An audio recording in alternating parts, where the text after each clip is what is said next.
हरे राम बाबा के एक मित्र थे, संत, आयु में उनसे छोटे थे, लेकिन बाबा उनसे खूब स्नेह करते थे। हरे राम बाबा बहुत अच्छे संत थे, हरे राम बाबा, जिनकी ये पुस्तक है करुण पुकार, भगवत प्राप्त संत थे। तो उनके प्रेमी मित्र संत थे और विरक्त संत थे, अच्छे संत थे, ऐसा नहीं, पर एक दोष उनमें आ गया।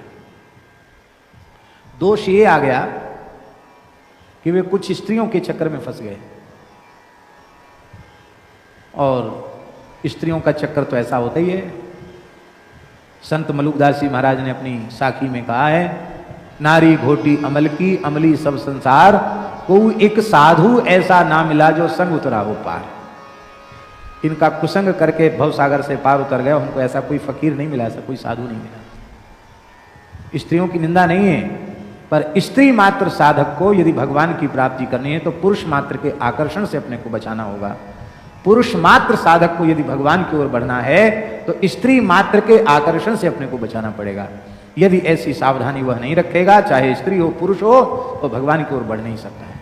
विरक्त साधु के लिए परधन और परस्त्री को विष से भी भयंकर विष मानकर उसका त्याग करना पड़ेगा, और गृहस्थ व्यक्ति को परधन और परस्त्री का विष के समान त्याग करना पड़ेगा। ये काम कर ले गृहस्थ विरक्त, और वो काम बन जाएगा। चाहे जिस जाति में पैदा हुआ वो काम बन जाएगा। राम राम करो, काम बनेगा।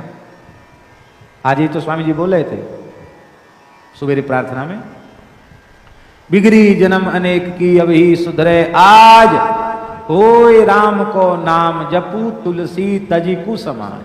आज स्वामी जी बोल रहे थे सुबेरे सत्संग में, कुसमाज को त्याग कर।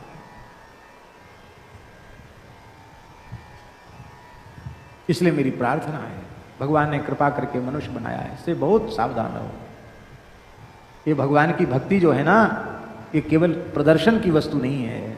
ऐसे बनो कि इसी ठाकुर जी को बढ़ पाओ ईमानदारी से, ऐसे बनो, नहीं तो ये सब नाटक बन करके रह जाएगा, कुछ हाथ नहीं लगेगा।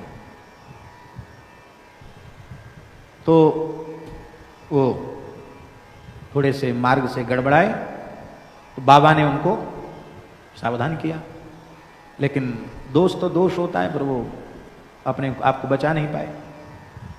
कुछ काल बाद फिर अलग भी हो गए, कोई बात नहीं हुआ। थोड़े समय के लिए दोष आया और फिर उनका शरीर, कुछ समय बाद उनका शरीर पूरा हुआ। बाबा को समाचार मिला कि उनका शरीर शांत हो गया। बड़ी पीड़ा भी हुई, क्योंकि इस घटना के बाद बाबा से उनकी थोड़ी दूरी हो गई थी। बाबा ने कहा था कि तुम जब हमारी बात सुनते मानते नहीं हो तो हमारा तुम्हारा राम राम।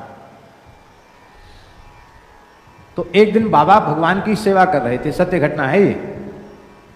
तो वे महात्मा जो उनके प्रेमी थे, वो सिर पर पगड़ी बांधे हुए, सुंदर रामानंदी तिलक लगाए हुए, और बढ़िया महात्मा का वेश, सिर पे पगड़ी बंधी हुई है, घोड़े पर बैठ करके आए। घोड़े से उतरे, उन्होंने दंडवत किया, दंडोत गुरु भाई दंडोत। मान पूरी, तुम तो पधार गए थे, मर गए थे, तुम कैसे आए? ये तुम्हारा ये स्वरूप, तुम बड़े जम रहे हो भाई, क्या बात है? तो कहाँ रहते हो? बाबा ने पूछा। बोले हम इस समय काशी में रह रहे हैं। क्या कहा उन्होंने? हम इस समय काशी में रह रहे हैं और भैरव जी के अधीन है इस समय हम। क्यों? तो उन संत ने कहा, महाराज जी सच्ची घटना है। उन संत ने कहा कि यद्यपि हमें घोर नरक जाना चाहिए था, लेकिन मस्तक पर तिलक, गले में तुलसी, और झूठा सच्चा कैसे भी मानस जी का पाठ करते थे, राम राम लेते थे, इसलिए हम नरक तो नहीं गए। लेकिन मरने के बाद हमको फिर दंड भोग के लिए उनके पास भेज दिया गया। किसके पास? भैरव जी के पास। तो बोले, बाबा ने पूछा कि भैरव जी के यहाँ दंड? अरे बोले, यम यातना से सैकड़ों गुनी अधिक यातना है यमराज, काल भैरव जी के यहाँ, भैरव जी के यहाँ। भैरव यातना यम यातना से भी भयंकर है। और ऐसा कह के वे रोने लगे। तो कहा तुम्हें कष्ट? बोले मुझे कष्ट नहीं है। क्यों? भैरव जी मुझे वैष्णव महात्मा मानकर बहुत आदर करते हैं। हम कष्ट देखते हैं, जीवों को दंड देते, उसको देखकर मुझे पीड़ा होती है। हमको वैष्णव मानकर वहां दंड नहीं दिया जाता है। अभी कहाँ से आ रहे हो? बोले भैरव जी विष्णु जी की पूजा करते हैं, शंकर जी की पूजा करते हैं अपने इष्ट की, तो उनकी पूजा के लिए देवराज इंद्र के बगीचा नंदन वन से पुष्प लेके आ रहे हैं। बाबा ने कहा दिखाओ। उन्होंने दिखाए फूल। बाबा कहते ऐसे फूल मैंने देखे नहीं, धरती के फूल ही नहीं थे, दिव्य सुगंध। तो बाबा बोले हमको दे दो।